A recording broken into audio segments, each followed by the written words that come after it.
நரம்புகள் உள்ளடங்கியது, பெருமாளுக்கு உடையது. பெருமாள் கிட்ட எப்படி அவதாரமா இருக்காங்களோ அதே மாதிரி அந்த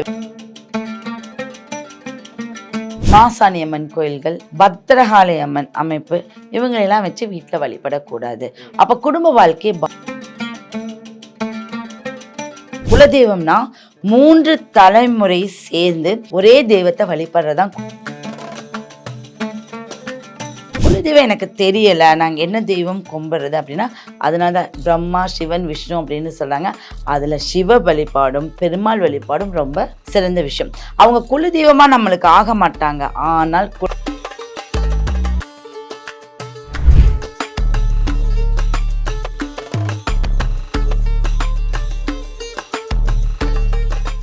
ரியல் ஒன் ஆன்மீகம் நேயர்களுக்கு வணக்கம். இன்னைக்கு நம்மளோட இந்த நேர்காணல்ல நம்மளோட இணைஞ்சு பேசுறதுக்கு இருக்கிறது யாரு அப்படின்னு பார்த்தோம்னா, பிரசன்ன ஜோதிடர் டாக்டர் ஜெயஸ்ரீ மேடம் அவர்கள். வணக்கம் மேடம். வணக்கம். இப்போ கோயிலா இருக்கட்டும், வீடா இருக்கட்டும், பூஜை அப்படின்னு சொன்னாலே இந்த வெத்தலை பாக்கு அப்படின்றது கம்பல்சரியா நம்ம வச்சிடணும் அப்படின்ற ஒரு இது இருக்கு.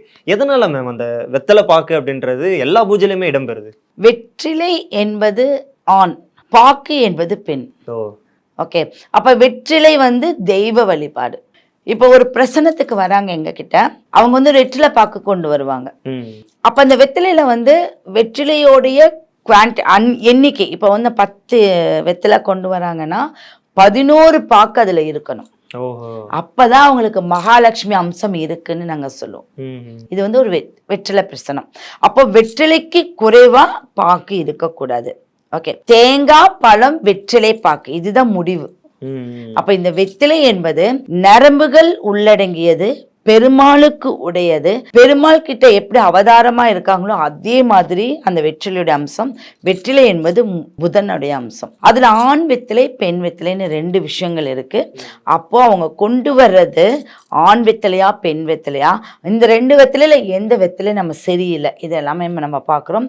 வெற்றிலை அம்மனுக்கும் பெருமாளுக்கும் உகந்த ஒரு விஷயம். நல்ல காரியங்களுக்கு அது இல்லாம எதுவுமே கிடையாது. இப்ப ஆண் வெற்றிலை, பெண் வெற்றிலை நீங்க ஒரு விஷயம் சொன்னீங்க. அது எப்படி மேம் நம்ம இப்ப வாங்குறவங்க நார்மலா அதை கண்டுபிடிக்க? அது உங்களுக்கு தேவையில்லாத விஷயம். அப்படின்னா நம்ம ஜாதகக்காரர்கள் அவங்களுக்கு பலன் சொல்றதுக்கு அதை நாங்க தெரிஞ்சு வச்சுக்கிறோம். அப்படிங்களா? அது இப்போ வாங்குற இடத்த பொறுத்து இல்லைங்க? இல்ல, எல்லா வெத்திலையும் ஆண் வெத்திலை, பெண் வெத்திலை இருக்கு. இப்ப அதுதான், ஏன்னா இப்போ நாங்க வாங்கிட்டு வரப்ப இப்போ அவங்க கொடுக்கறது என்ன வெத்தலை நமக்கு இப்ப அவங்களுக்குமே தெரியாது, வாங்க விற்கிறவங்களுக்கும் தெரியாதுன்னு வச்சுக்கோங்க. அது ஜாதகக்காரர்கள் உங்களுக்கு இந்த மாதிரி நீங்க வரீங்க, வாங்கிட்டு வரீங்கன்னா உங்களுக்கு ஒரு பலன் சொல்றதுக்கு அதை நாங்க எடுத்து வச்சிருக்கோம். ஓஹோ, இப்ப அது நாங்க எந்த வெத்தலையா இருந்தாலும் அதை வர்றத வச்சு அப்படி. ஆமா, நீங்க கொண்டு வரதை வச்சு அது ஆண் வெத்தலை அதிகமா இருக்கா, பெண் வெற்றிலை அதிகமா இருக்கா, அப்ப நீங்க எதுல ப்ராப்ளத்துல இருக்கீங்க, என்ன ப்ராப்ளத்துல இருக்கீங்க, எந்த வெத்தலை உங்களுக்கு பிரச்சனையா இருக்குன்னா அதுல ஓட்டை இருக்கும், உடசல் இருக்கும், கிழிஞ்சிருக்கும், நுனி இருக்காது, அதன்படி அந்த வெற்றிலைய இது பண்ணுவோம். இப்ப வெத்தலை பழைய காலத்துல என்ன பண்ணுவாங்கன்னா,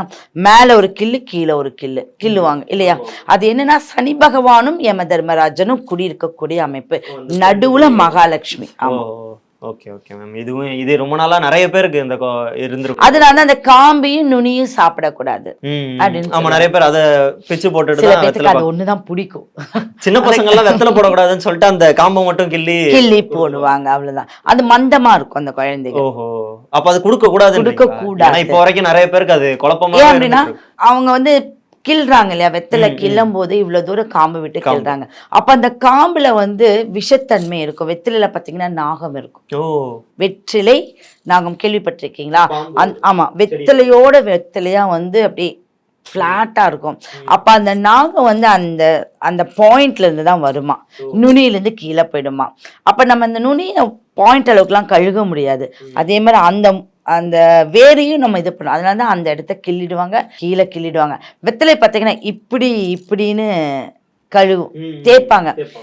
பழைய காலத்துல தண்ணியில கழுக மாட்டாங்க, இப்படி ஒரு தேய்ச்சி இப்படி ஒரு தேய்ப்பாங்க. ஏன்னு சொல்லுங்க, அந்த வெத்தலையில இருக்கக்கூடிய நாகம் ஒன்னோடு ஒட்டி இருக்கும். அப்ப தேய்ச்சா அது புஷ்ஷுன்னு வெளியில வந்துடும். நானே எங்க அம்மா எல்லாம் காமிச்சிருக்காங்க. அது அப்படியே புழு வடிவத்துல இருக்கும். வெத்தலையில இவ்வளவு நார்மலா சாமிக்கு வைக்கிறோம் அப்படின்னு நினைச்சு வைக்கிறதுல இவ்வளவு விஷயம் இருக்கு. அதுக்கு மேல பாக்கு இல்லாத வெத்தலை வைக்க கூடாது. இப்போ நிறைய பேருக்கு அந்த பாக்கு வைக்கிறதுலயுமே இது இருக்கு மேம். முன்னாடியெல்லாம் அந்த கொட்டைப்பாக்கு தான் மோஸ்டா சாமி கும்பிட்றப்போ இதெல்லாம் வச்சு, இப்போ அந்த பேக்கெட்ல வர்றதெல்லாம் வச்சிடறாங்க. ஸோ அதனால அதெல்லாம் வச்சு கும்பிடலாங்களா? அதுல எதுவும் இல்லை? அது வந்து தெய்வத்துக்கு இப்ப இயற்கை ஒண்ணு, செயற்கை ஒண்ணு. இயற்கைக்கு என்ன இருக்கோ அதை செஞ்சுட்டு போங்க. இப்ப அந்த ரோஜா பாக்குங்கிறது செயற்கையா ஒரு ஸ்மெல், செயற்கையான ஒரு எசன்ஸ் ஊத்துறாங்க. அது தெய்வத்துக்கு செட் ஆகாது. இயற்கையா வர பாக்க நீங்க கடிக்கவே முடியாது. ஏன்னு சொல்லுங்க, பயங்கர துவர்ப்பு. அப்ப அதுதான் அந்த தெய்வத்துக்கு இருக்கே ஒழிய இந்த செயற்கையான விஷயங்கள் தேவை. அந்த பலன் கிடைக்காது அப்படி. கண்டிப்பா கிடைக்கும். Okay ma'am. இது நிறைய பேருக்கு இந்த ஒரு இது இருந்துட்டு இருக்கும். எதனா சும்மா வச்சு கும்பிடுறோன்றப்போ அதுக்கான தெளிவு கிடைச்சிருக்கும். கண்டிப்பா. கண்டிப்பா. Okay ma'am. அடுத்த ஒரு கேள்வி என்ன அப்படின்னு பார்த்தோம்னா, இப்போ அம்மன், முருகர் மாதிரி ஃபோட்டோலாம் வந்துட்டு நார்மலாக வீட்டிலலாம் வச்சு வணங்குறாங்க. ஸோ இப்போ இந்த ஃபோட்டோலாம் வீட்டில் வச்சு வணங்குறப்ப வீட்டில் வணங்கலாம்னு சொல்லியிருக்காங்க பெரியவங்களே.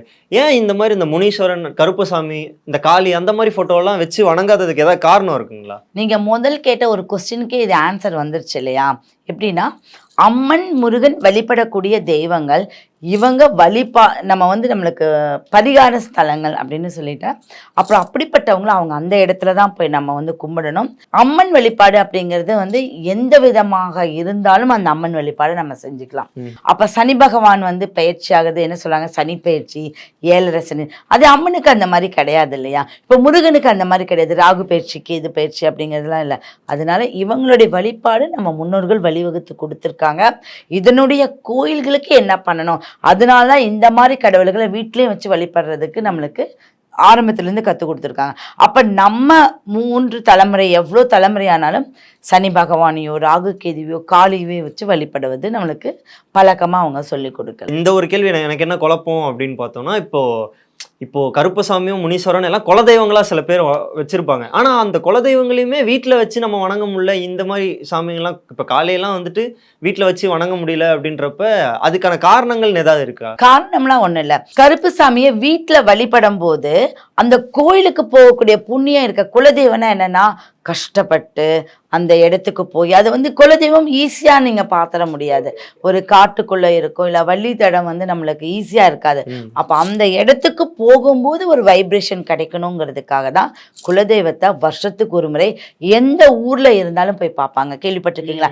இப்ப இதுக்காக வந்து வருஷத்துக்கு குடும்பத்தோட போய் பொங்கல் வைத்து படைத்து அது வந்து நம்மளோட தெய்வ வழிபாடு, அது ரொம்ப முக்கியமான ஒரு விஷயம். அப்ப அந்த கடவுளை நீங்க இங்க சிலையா கும்புறதுல தப்பு கிடையாது. ஆனா கண்டிப்பா அங்கதான் போகணும். ஓஹோ. இப்போ அந்த மாதிரி தெய்வங்களை வந்துட்டு நம்ம அந்த மாதிரி கருப்பராயருக்கு ஒரு சலுகைகள் இருக்கு. ஓஹோ. ஓகே. அதை காளி தேவினா வைக்க மாட்டாங்க, ஆங்கார தெய்வங்களை கொண்டு வந்து. அதான் இந்த மாதிரி ஆக்ரோஷமான தெய்வங்கள் எல்லாம் வீட்டுல வச்சு வணங்காததுக்கு ஒரு காரணம். ஆமா, நம்ம வீட்டுல இருக்கக்கூடிய வைப்ரேஷன் மாறிடும். ஏன்னா அவங்க உலகத்துல இருக்கக்கூடிய ஆங்காரத்துல அடக்கக்கூடியவங்க. அப்ப ஒரு வீட்டுல அடக்கி நம்ம வைக்கும்போது நம்ம வீட்டுல அந்த பிரச்சனைகள் ஏற்படும். Okay okay okay. ஸோ அதுதான் மேம். இப்போ எனக்கு அதுதான் அந்த கேள்வியில ஒரு குழப்பமா இருந்துச்சு. இப்போ வந்து இந்த இல்லற வாழ்க்கையில இருக்கிறவங்க எல்லாம் வந்துட்டு இருப்பாங்க இல்லைங்களா, அவங்க எல்லாம் வீட்டுல வந்து இந்தந்த சாமியெல்லாம் நீங்க கும்பிட வேண்டாம், வீட்டுல வச்சு கும்பிட வேண்டாம் அப்படின்னா எந்தெந்த மாதிரி கடவுள்லாம் சொல்லலாம்? அதான் இப்ப நம்ம வந்து அயன சைன ஒரு பெருமாளை நம்ம கும்பிடக்கூடாதுன்னு சொல்றோம். அடுத்தது வந்து மாசாணி அம்மன் கோயில்கள், பத்திரகாளி அம்மன் அமைப்பு, இவங்களெல்லாம் வச்சு வீட்டில் வழிபடக்கூடாது. அப்ப குடும்ப வாழ்க்கையை பாதிக்கும், குடும்ப வாழ்க்கையை வந்து பாதிக்கும். அடுத்தது ராமாயணம், மகாபாரதம் 2 இருக்கு இல்லையா?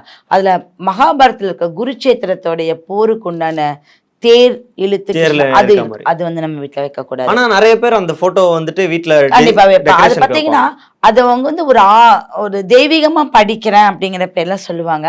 அதுல இருக்கிற ஒவ்வொரு வரியும் அப்புறம் அவங்க வீட்டையே சாரும். அது படிப்பதற்கு மட்டும், நம்ம தெரிந்து கொள்வதற்கு மட்டும். இன்று எது உன்னுடையதோ அது நாளை மற்றொரு இதுங்கும்போது அது படிப்புக்கு நம்ம தெரிஞ்சுக்கக்கூடிய ஒரு பாடம்.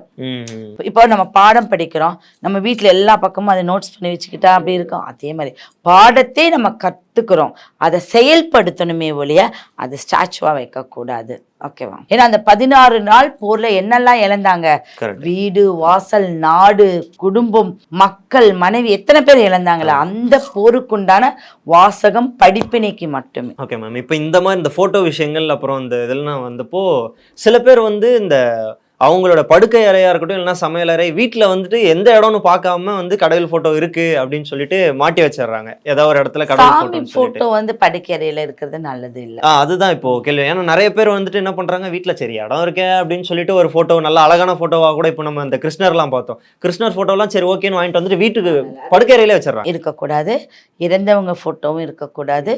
அது முக்கியமான விஷயம். 2 ஃபோட்டோவுமே படுக்கறையில் இருக்கிறது நல்ல விஷயங்கள் கிடைக்கும். அங்கே நல்ல வைப்ரேஷன் கிடைக்காது, தூக்கம் இருக்காது, ஆழ்ந்த தூக்கம் இருக்காது. கண்ணாடியும் பெருசாக இருக்கக்கூடாது.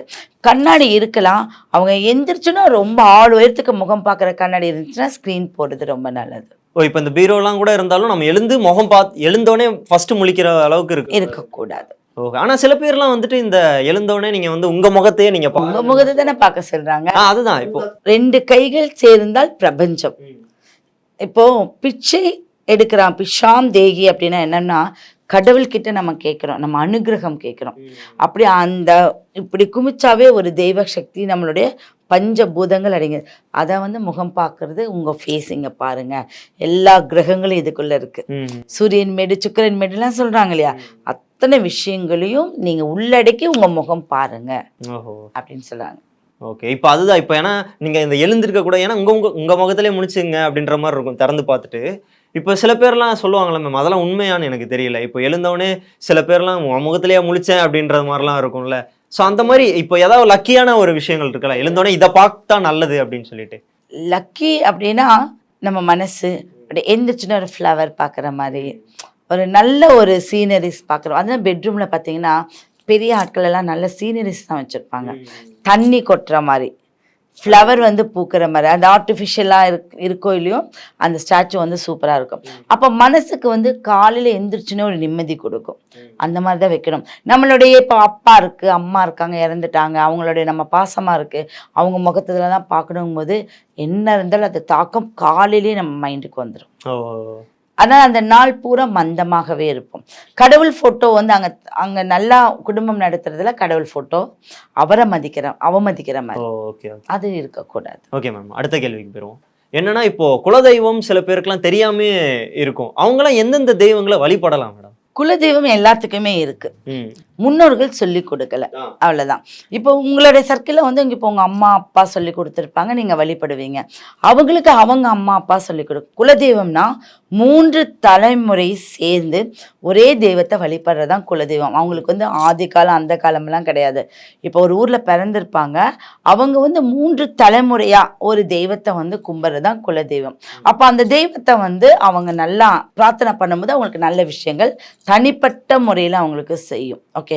அதே மாதிரி குலதெய்வம் எனக்கு தெரியலை, நாங்கள் என்ன தெய்வம் கும்பிட்றது அப்படின்னா, அதனால தான் பிரம்மா சிவன் விஷ்ணு அப்படின்னு சொல்கிறாங்க. அதில் சிவ வழிபாடும் பெருமாள் வழிபாடும் ரொம்ப சிறந்த விஷயம். அவங்க குலதெய்வமாக நம்மளுக்கு ஆக மாட்டாங்க, ஆனால் குலதெய்வமாக நீங்கள் கும்பிடலாம். அதே மாதிரி பார்த்தீங்கன்னா முருகனையும் வந்து குலதெய்வமாக யாரும் ஆக்கிக்க முடியாது. ஆனால் குலதெய்வமாக நீங்கள் வந்து நீங்களா உங்களை நினச்சிக்கிட்டு எனக்கு எந்த கோயிலுக்கு போகிறதுன்னு தெரியலன்னா அப்படின்னா நீங்கள் அந்த கோயிலுக்கு போயிட்டு வரலாம். அப்படி இல்லை அப்படின்னா உங்கள் வீட்டுக்கு ஏரியாவில் இருக்கக்கூடிய காவல் தெய்வம், அவங்க நினச்சா உங்களுக்கு எந்த குலதெய்வம் தெரியலனாலும் பரவாயில்ல, அதனுடைய அனுகிரகம் உங்கள் வீட்டுக்கு வந்துடும். அந்த ஊர்ல எல்லை தெய்வமா இருக்கு, அவங்க அனுகிரகம் உங்களுக்கு வீட்டுக்கு வந்துடும். ஆனா இப்ப நிறைய பேர்லாம் வந்துட்டு அந்த இப்ப முருகர் நீங்க வந்து குலதெய்வமா வச்சுக்க முடியாதுன்னு சொல்றீங்க. நான் எனக்கு தெரிஞ்சவங்க 2-3 பேர் சொல்லியிருக்கிறேன், எனக்கு வந்து இந்த திருப்போரூர் முருகன் வந்துட்டு குலதெய்வம், திருச்செந்தூர் முருகன்லாம் குலதெய்வம் அப்படின்னு சொல்லிட்டு. அது எந்த அளவுக்கு இப்போ சிங்க் ஆகுது? திருச்செந்தூர் முருகன் எல்லாம் குலதெய்வமா இருக்க முடியாது. ஏன் அப்படின்னா முருகருக்கு வந்து வித்தியாசப்படுது. இப்போ நம்ம ஊர் பக்கத்துல ஒரு முருகருக்கு ஒரு பேர் இருக்கு, தண்டபாணி முருகர், இப்படிலாம் இருக்கு. அப்படி அவங்க குலதெய்வம்னா அவங்க அது பழங்காலத்து கோயிலாகவும் அவங்க முன்னோர்கள் அதை வந்து வழிபட்ட விஷயமாவும் இருக்கும். மேக்சிமம் குலதெய்வம் கருப்பராயர் அதிகபட்சமா. குலதெய்வம் என்றால் அப்பா இந்த நம்மளுடைய வாழும் மனிதர்கள் அப்படின்னு சொல்லுவாங்க. வாழ்ந்த மனிதர்கள், வாழும் மனிதர்கள் நம்ம தெய்வமாக்கிக்கிறோம். இப்போ ஒரு வீட்டில் வந்து ஒரு சின்ன வயசுல ஒரு குழந்தை இறந்துடுது அப்படின்னா நம்ம கன்னிமார் நாங்கள் வந்து குலதெய்வமாக கும்பிட்றோம் அப்படிம்பாங்க. அந்த மாதிரி வாழும் தெய்வங்களை வந்து நம்ம வச்சுக்கிறோம். சரிங்க மேம். இப்போ இதுலேயே எனக்கு இன்னொரு ஒரு இதுவும் இருக்குது. என்னன்னா இப்போ வாடகை வீட்டிலலாம் சில பேர் இருப்பாங்க. இப்போ சொந்த வீடு இருக்கவங்க வந்துட்டு அவங்க வந்து சில பூஜை எல்லாம் பண்ணி குலதெய்வத்தை நாங்கள் வர வச்சு வீட்டிலேயே வணங்குறோம் அப்படின்ற மாதிரி வச்சுருப்பாங்க. இப்போ வாடகை வீட்டிலலாம் இருப்பாங்க, அவங்களுக்கு சொந்த வீடு கட்டுறதுக்கான இது இல்லைனாலும் அங்கேயே எப்படி மேம் இந்த குலதெய்வ வழிபாடு பண்ணுறது? குலதெய்வ வழிபாடு எங்கே இருந்தாலும் பண்ணதான். வாடகை இப்போ அதுக்காக மக்கள் வந்து கோடானு கோடி மக்கள் எல்லாருமே சொந்த வீட்லேயே இருக்காங்க, வாடகை வீட்லேயும் நம்ம படுக்க தான் செய்கிறோம், வாடகை வீட்லேயும் நம்ம சமைக்கிறோம். அதே மாதிரி குலதெய்வ வழிபாடு எங்கே இருந்தாலும் நம்ம செய்யணும். வழிபாடு என்பது எங்கே இருந்தாலும், அது வாடகை வீடு சொந்த வீடுலாம் கிடையவே கிடையாது. கண்டிப்பாக இந்த ஒரு விஷயம் கேட்டதுக்கப்புறம் அவங்க கண்டிப்பாக இதெல்லாம் ஃபாலோ பண்ணுவாங்க அப்படின்னு நான் நம்புகிறேன். ஓகே மேடம், இவ்வளோ நேரம் நமக்காக பல கேள்விகளுக்கு உங்ககிட்ட இருக்கிற ஒரு அருமையான பதில்கள்லாம் எங்களுக்கு கிடைச்சது. இதுக்காகவே பெரிய நன்றி மேடம். ரொம்ப நன்றி.